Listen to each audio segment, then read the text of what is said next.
ममता ठाकुर। आउ अहाँ सबके एकटा भगवान भजन सुना रहल छी।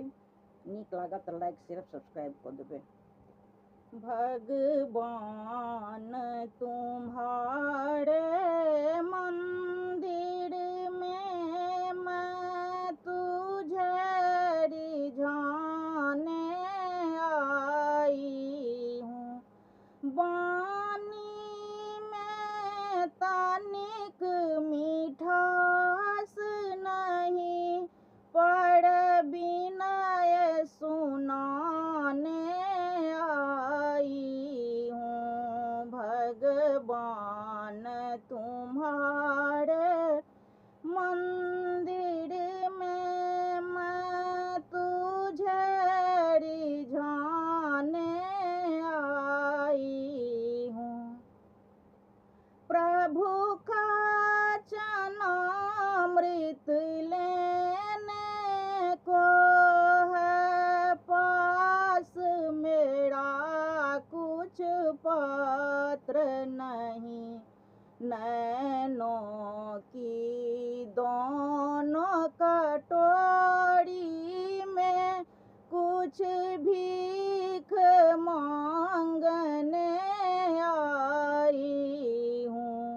भगवान तुम्हारे मंदिर में मैं तुझे रिझाने आई हूँ।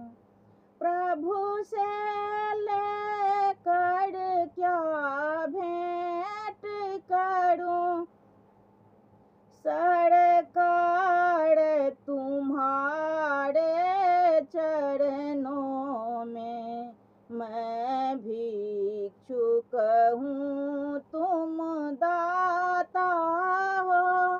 संबंध बताने आई हूँ। भगवान तुम्हारे मंदिर में मैं तुझे रिझाने आई हूँ। पूजा की कोई वस्तु नहीं, फिर भी मेरी साहस देखो। रो रो कर आज आंसुओं से एक हार बनाने आई हूँ। भगवान तुम्हारे मंदिर में मैं तुझे रिझाने आई हूँ। भगवान तुम्हारे मंदिर